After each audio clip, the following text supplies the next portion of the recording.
Momento de seguir adelante. Hace un rato charlábamos con Santiago Craig a partir de su última novela, Vida en Marta. Ahora vamos a charlar con Julio César Pose, autor de La Gente, Memorias de un espía, de la AMIA al triple crimen, la DEA, la CIDE y la Federal. Julio César Pose, bueno, vamos a charlar con él. Espía inorgánico de la CIDE, también cuentapropista, podemos decir, en el mundo de los espías. Vamos a charlar un poquito de este oficio y de este libro, donde él cuenta, bueno, una verdad a partir de un suceso policial que lo tuvo involucrado. Hola, Julio César, ¿cómo va? Hola, ¿cómo te va? ¿Cómo estás? Bien, ¿vos? Bien, bien, bien. Bueno, Gracias por llamar. gracias por el contacto. Y bueno, tengo, bueno, adelante mío, ya leí, obviamente, el Agente, Memorias de un espía. Y lo que me Sí. interesa preguntarte para charlar es casi, digamos, algo que atraviesa todo el libro, ¿no? Vamos a hablar un poco de la construcción del libro, cómo lo fuiste armando, que es sumamente interesante. Pero me interesa, para comenzar, el porqué de este libro. El por qué son algunos motivos que me llevaron el cansancio, algunas cuestiones judiciales innecesarias, alguna persecución también que hubo por ahí con respecto a los trabajos de todo el equipo que teníamos nosotros. Y el vaso, el agua que rebalsó el vaso fue una causa judicial que salió adversa sobre un trabajo que se estaba haciendo supervisado. Bueno, entonces eso me llevó a decir, hasta aquí llegué, ahora me toca a mí. Ujú. Bien, y ahí un poco ese, ahora me toca a mí, es como casi como que arranca el libro, ¿no? Bueno, como decir, bueno, Eh, sí, con ese arranca, hasta acá llegué, ahora me toca a mí, fue un decir basta a un montón, a una serie de injusticias, mm, que yo lo veo como injusticias, bien. ¿no? Entonces, decidí contar lo que está judicializado, Mm, lo que salió en muchas, digamos, medios de comunicación, pero que no se sabía quiénes estaban atrás de esos trabajos. Y como me cansé de un montón de cosas, dije, bueno, vamos a empezar a contar la historia real, cómo son las cosas, cómo se gestan las mm, cosas. Y así empecé desde muchos años atrás hasta el día de la fecha. mm. Ahí, Hasta- ahora me interesa, es un programa además de, bueno, de difusión de libros, también hablamos de construcción, de literatura, de modo de escritura, lo vamos a charlar un poquito, una cosa que me resultó interesante de la gente, pero ahora algo que me interesa también, que lo planteás también Julio César en el libro, es también en esta, ahora hablo yo, ahora me toca a mí, ¿no? Es también sentirse un poco huérfano o abandonado por quienes te debían proteger, ¿no? Exactamente. Ese ahora me toca a mí es contar cómo no cuidan a aquellos que estamos en el frente de batalla, tanto sea contra el narcotráfico, contra el narcoterrorismo, contra las grandes mafias. Eh, digamos que frontera fuera del país se trabaja para prevenir. En la época de la AMIA nos tocó trabajar en la triple frontera, todo con un equipo atrás, pero con uno que hacía el frente a lo más difícil, que era la infiltración, era saber quiénes, cómo, dónde, cuándo. Y eso no es un equipo que se pueden trabajar tres, cuatro personas, es solamente una. Mm, Bueno, ese tipo que hacía el frente, uno de los que hacía el frente, era yo en ese territorio durante muchos años. No solo la Triple, sino otros países, Europa, Estados Unidos, atrás de donde estaba lo que podría llegar a pasar y afectar a la Argentina. mm. Ahí, Entonces, sí. no, no está bien, está bien. No, no, te escucho, sí, sí.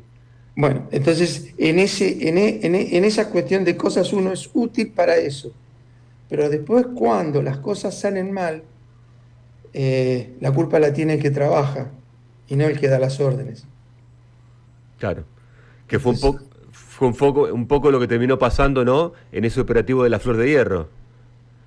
la Flor de Hierro fue en el 2003, previo a un trabajo de casi un año. Mm, y llegar al juicio y encontrarme culpable de algo que no hice, tardaron casi 20 años.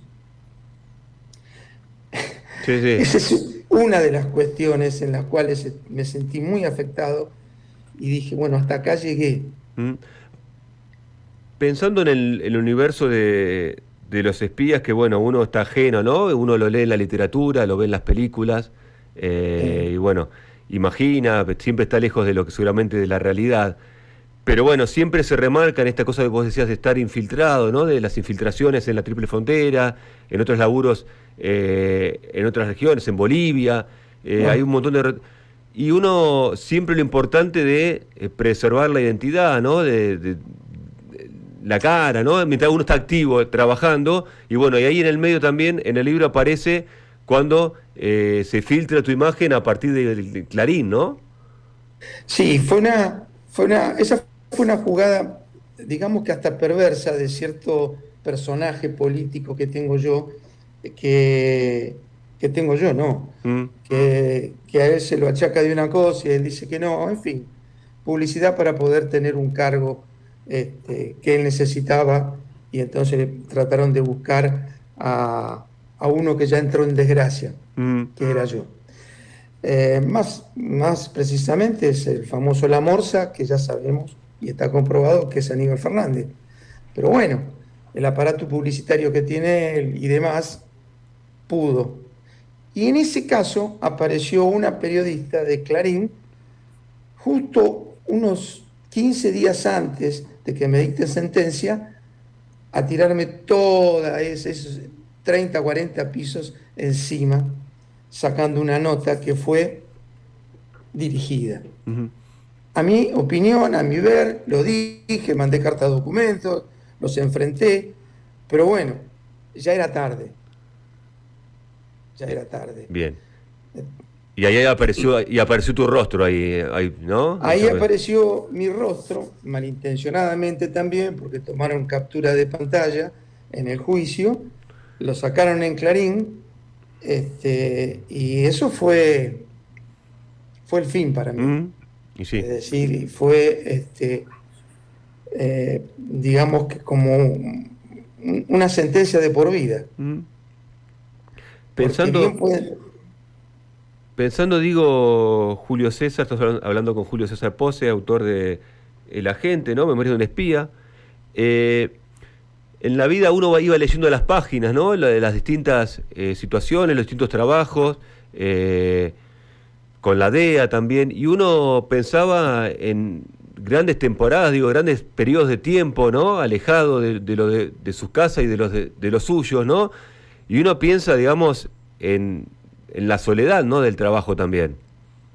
Es un trabajo solitario, es un trabajo solitario y digamos que, bueno, desde ya sumamente peligroso porque el hecho de estar mucho tiempo fuera de tu casa, con otra entidad, en otro país, eh, es complejo mantener la calma, mantener la tranquilidad, en el sentido de que tu identidad puede surgir en cualquier momento. Mm, Por supuesto que hay cuestiones que si uno corre peligro, inmediatamente lo sacan a uno de la acción y lo protegen y lo llevan y lo trasladan.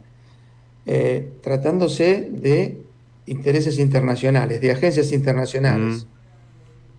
Tratándose de agencias nacionales, y arreglate, hermanito, arreglate. Bien, eso también lo remarcás y lo subrayás en varios capítulos del libro, ¿no? La diferencia entre las agencias internacionales, la organización, el modus operandi y lo que sucedía a nivel nacional, ¿no?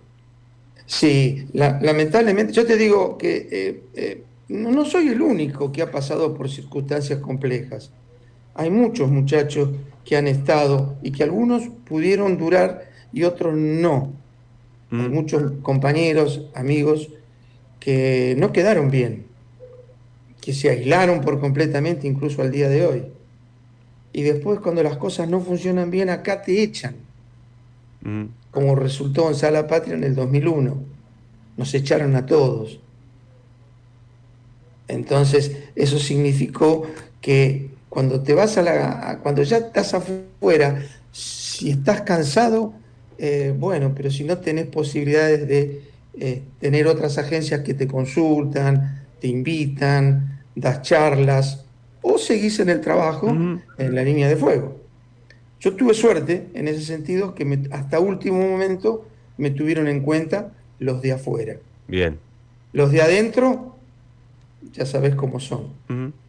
Sí. Son un desastre en ese sentido. Eso, Porque digamos, de eso da cuenta el libro.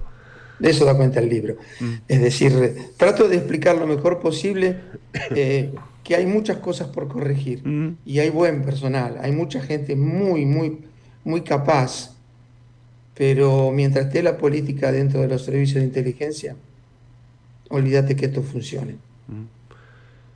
Yendo ahora vamos a volver a eso, te voy trayendo de un lado para otro, Julio César. Me interesa ahora en la estructura del armado del libro, ¿no? Cómo está armado los capítulos, y siempre cuando uno va leyendo va encontrando al final del capítulo cómo está narrado un suceso, no voy a contarlos todos obviamente porque para que la gente lea el libro, ¿no? Y siempre sobre el final aparece como la voz de Julio César distinta que dice, bueno, pero pasó esto, hay como un anticipo o algo que va a venir, ¿no? Como para que uno desee saltar al capítulo siguiente, ¿no? Sí, voy contando por etapas con respecto al nacimiento de mi trabajo, desde cuando empecé hace más de 40 años, empecé como trabajando en prefectura, ahí me formaron en la parte de comunicaciones, después yo me fui a otros lados, a otros países. No estaba buena la Argentina como para quedarse, época de la dictadura militar, era muy complejo. Pero bueno, siempre me tiró y a mi regreso, como digo en el libro, Mm. me contactan algunos compañeros, algunos estaban en la Federal, otros habían pasado para el Batallón 601, otros habían pasado para otras fuerzas. Y como yo siempre fui un tipo que le gustó viajar mucho, me invitaron a trabajar acá. Entonces dije, bueno, vamos a probar a ver qué sale de todo esto. Y ahí empiezo a narrar un poco mis comienzos y un poco qué fui trabajando, cómo me fui forjando en el mundo de, por ejemplo, narcotráfico. Desde Brasil a las fronteras con Bolivia, de ahí conocer ese mundo que recién comenzaba. La DEA también recién pisaba Bolivia. Los argentinos ya estaban metidos allá porque había dictadura en Bolivia, Mm. y ahí conoces un mundo totalmente diferente, que estaba controlado por argentinos, que venían también de una dictadura. Mm. Quiere decir que trabajaban en conjunto. Y ahí me fui forjando con conocidos, con conocimiento, empecé a descubrir cómo era la cuestión del narcotráfico, y me di cuenta rápido que eso era un trabajo realmente que algún día iba a llegar a la Argentina. Y entonces mi agenda fue creciendo. Fue creciendo, fue creciendo, fue creciendo. E inmediatamente la DEA me captó y bueno, empezamos a trabajar y a hacer cosas interesantes. Bien. Y esa experiencia después me llevó a otros países y después me fue tirando para el lado de Argentina cuando definitivamente, y lo cuento en el libro, me convocan para el caso AMIA. Ahí yo ya, eran mis viejos conocidos del batallón 601 que ocupaban cargos en la Secretaría de Inteligencia, que se formó la famosa Sala Patria, que trabajó bajo el ordenamiento del juez Galeano. Y me convoca Alejandro Bruzón, que está escrito ahí, y me dice, pasás a ser secreto de todo secreto. Tu destino es la triple frontera. Y ahí duré como 6 años. Sí. Con respecto a todo esto que está en el libro y vas contando, ¿no? ¿Cómo se hace para, digamos, para un espía o para una persona que suele infiltrarse, trabajar en secreto, para formar o mantener sostener una familia? No, es muy difícil. Es simple. Los amigos de la vida nadie sabe, nadie tiene conocimiento de lo que uno hace, solamente que viajo, turismo, documentales, y en mi casa lo menos posible, que era lo más difícil de poder llegar, porque no llegás bien, Mm. y lo explico en el Sí, libro. como la necesidad de Uno, guardarte un tiempo antes de llegar, ¿no? sí, eso lo aprendí por recomendación de un americano que me dijo, y un alemán, que me dijeron, no es bueno después de cada misión llegar a tu casa y ser el mismo de antes. Y realmente tenía mucha razón. No llegás igual, te cuesta adaptarte. A mí me costaba adaptarme a mi nombre y apellido. Llegó un momento que no sabía firmar mi propia firma. Mm. Y en mi casa, y estás comiendo y estás tensionado, no podés contar qué hiciste, qué no hiciste, a dónde fuiste. En fin, fui de turismo, fui con un grupo acá, con un grupo. Las mentiras llegan a un límite, Mm. pero es dificilísimo trabajar infiltrado por algún tiempo, que no es un día, 2 o 5. Vos te vas y no sabés cuándo volvés, O si volvés. o si volvés. Exactamente. Por suerte he tenido mucha suerte, o he trabajado bien, o me han cuidado bien, y en algunas ocasiones me han sacado a tiempo, Ujú. me han rescatado a tiempo. Sí, sí. En el libro también explico un par de cuestiones de esas en el exterior. Y sí, y un episodio que no vamos a adelantar para que la gente lo lea, bueno, donde tuviste cerca, digamos, de no contarla, ¿no? De no contar esta historia al menos. Sí, esa fue una operación que fuimos con la DEA, Policía Federal, que está en el libro los nombres Mm. de los que me llevaron, que fue Jorge Palacios, fallecido, que era director de operaciones federales dedicado al narcotráfico. Fuimos a hacer una operación exitosa que allá había dado éxito en Buenos Aires, que agarramos al zar de la cocaína hace 30 años atrás, y Bolivia lo agarró, acá lo soltaron, y Bolivia lo agarró hace 3. Bueno, fuimos atrás de esa línea y también dio resultado positivo. Ujú. Se trabajó con las fuerzas bolivianas, con la DEA y con la Policía Federal, todo en conjunto. Tuve tanta mala suerte que alguien me vio o me nos estaban siguiendo, y en el aeropuerto pasó algo inesperado, Mm. que fue alguien que me apuñaló, pero bueno, tuve muchísima suerte. Mm. El mundo de la infiltración, del narcotráfico, ¿no? Intuyo, y de algún lado lo planteas varias veces, ¿no? Las dificultades que atraviesan los agentes. Es como seductor, ¿no? Como que uno está siempre al límite de no caer, podríamos decir, en las trampas que ofrece el narcotráfico, ¿no? Mira, el narcotráfico, así como las funciones de los agentes de inteligencia, la Policía Federal, la fuerza que sea, tiene su sistema de inteligencia previa para poder agarrar bandas de narcotráfico. Los narcotraficantes también tienen su servicio de inteligencia. También estudian el panorama. También te van buscando a quién, cómo, de dónde. Y eso es a través de los abogados, lamentablemente, que me disculpen, pero es así. Buscan información y bueno, hasta que te encuentran. Algunos son vengativos y otros son unos señores. Normalmente el traficante, el narcotraficante grande, sabe perder, Ujú. sabe perder. Porque así como ellos están ganándose la vida en una situación compleja, que saben que el límite de ellos es la muerte o la cárcel. Entonces saben que tienen la ley y el orden, tienen derecho de investigarlos y atraparlos. Algunos lo entienden, otros no. Otros no. Y van por la venganza. Claro. Así fue como me pasó a mí, acá en Argentina, uno de los pocos trabajos que hice, que alguien filtró mi nombre, que eso fue una gran traición, filtró mi nombre, y así fue como salió mal el trabajo de La Flor. Claro. Sí, que hay que Es dar. normal, ¿eh? Es Sí, sí. normal, es Ujú. normal. Porque la culpa siempre la tiene el que hizo el trabajo, ellos no. Pero eso les sirvió para salir en libertad. Ujú. Ahí otro se dedica a varios capítulos, Julio César, también al triple crimen, ¿no? El de cuando hablamos de la efedrina, y ahí aportás como unos datos interesantes a partir de cómo fue, digamos, el negocio, ¿sí? Entre los involucrados, ¿no? Hay como detalles que por ahí uno desconocía a partir de vos del trato con algunos de ellos, ¿no? Sí, el trato mío, todo nace de que a un laboratorio americano estaban siendo robados sus medicamentos. Y ya había una causa judicial, bueno, en fin, me hacen un nexo para que ver si yo podía interiorizarme y llegar a los ladrones o a los que estaban...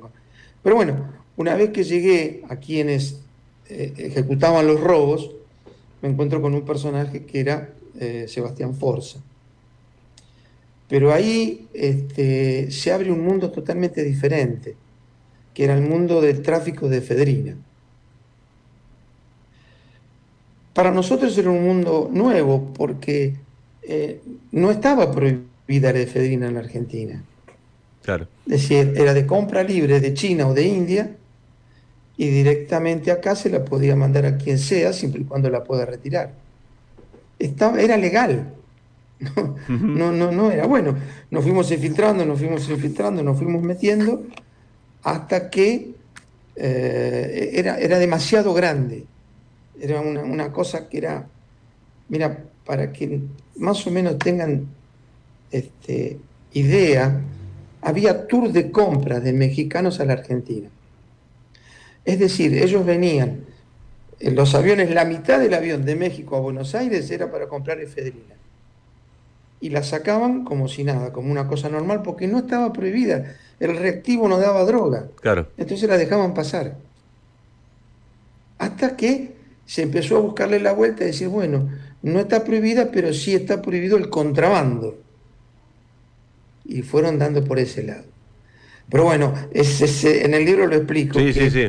No adelantemos todo porque, bueno, si no, también se pierde el efecto sorpresa de las cosas que uno va descubriendo con la lectura, ¿no? Sí, uno se engancha y empieza Sí, y arranca. sí, sí, a charlar.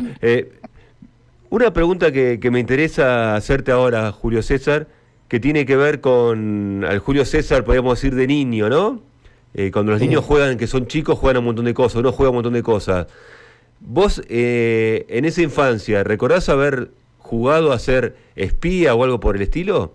No, nunca, nunca. Yo jugaba a la pelota, era un mal alumno, era rebelde, Mm, pero no se me dio jamás por ese lado. La vida me fue llevando. Es bien. decir, en esas épocas había mucho trabajo, pero tenía muchos amigos que ya con 18, 19 Mm, años, no, con 21, porque fue después que salí del servicio militar, ahí me empecé a interesar sobre trabajo bien. y me gustaban mucho las comunicaciones. Mm, Y ahí fue el comienzo en prefectura. bien. Pero antes de eso, nada. Nada, nada, no, nada. Era una vida más normal, podríamos decir. Era una vida normal, era yo, fútbol, figurita, Mm, palero. bien. Acordate que tengo 71 años, que así Ujú. que vengo de esa época. Bien, bueno, ahí hablamos varias veces, en el libro se menciona, ¿no? Y va haciendo todo como el el relato, ¿no? Para llegar al suceso que vos dijiste de la flor, ¿no? De la flor de hierro. Y que bueno, eso te tiene, tengo entendido, ahora con prisión domiciliaria, ¿no? Sí, el fallo salió adverso, perdí 2-1 en primera instancia, fue a casación, también perdí 2-1 sin un fallo a mi criterio Mm, y de mis abogados totalmente confuso, y está apelado a la Suprema Corte, a la Corte Suprema, en queja. bien, Así que todavía estoy con posibilidades, pero sí, estoy con arresto domiciliario, cumpliendo una condena de 4 años, que ya llevo 1 año y 8 meses. En diciembre cumplo 2 años. bien. Bueno, ¿y en qué? Ahí contaste al principio de la charla, en el libro lo decís, sí, ya te hago la última pregunta y no te quito más tiempo, Julio César. No, Planteabas, bueno, el por qué, ¿no? Bueno, ahora cuento yo, ¿no? sí. Eh, ¿Y cuánto tiempo te llevó, digamos, idear ahora cuento yo, al momento de publicarlo? El proceso de escritura y demás. El proceso de primero el análisis de qué hago yo después de este fallo que no lo esperaba, de las cosas que se han dicho periodísticamente, algunos periodistas, no importa cuáles, y la decisión fue el día que el fallo adverso de casación salió. Ese día dije, hasta acá llegué, Mm, ahora me toca a mí. bien. Me llevó más o menos, yo ya venía con bronca y con cuestiones desde hacía unos 10 años, pero calladito.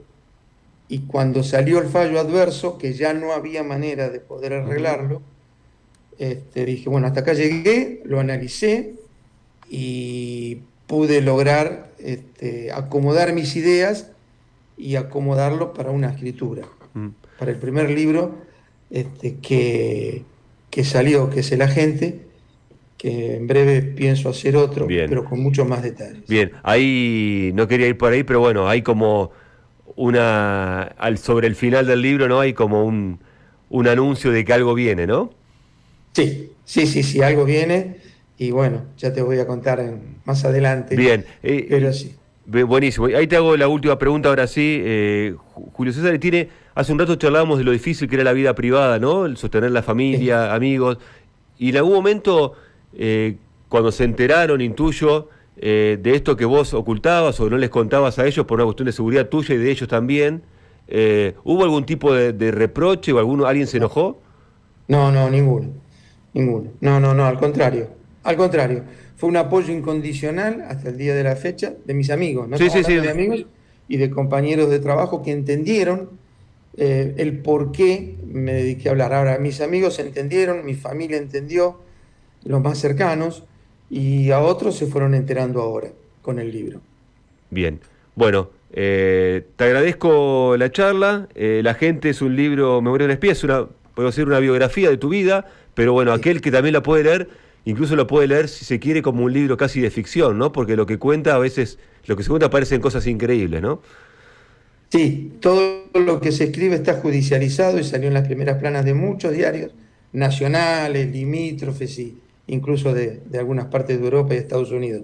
Es decir, todo lo que escribí pasó. Sí, sí, pero digo, se puede leer, uno distraído lo puede leer como Sí, ficción, digo. sí, sí, digamos que sí, hay cosas Sí, que son increíbles, pero que fueron bien. hechas, fueron realidades. Bueno, Julio César, te agradecemos el contacto como Lección Eterna.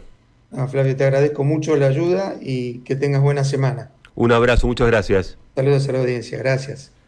Julio César Pose, el autor de La Gente, Memorias de un espía, de la AMIA, el triple crimen, la DEA, la CIDE y la Federal. Como él se dice, fue un agente inorgánico de la CIDE, ha trabajado siempre de manera independiente. En el libro remarca que no le gustaba estar recibiendo órdenes directos dentro de la estructura de un organismo, siempre se movía mejor de manera independiente.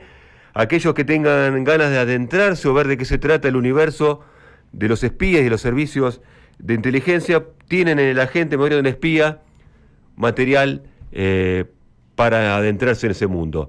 Hablando de la DEA, hablando de la Triple Frontera, hablando de todas las cuestiones que hablamos con Julio César Pose,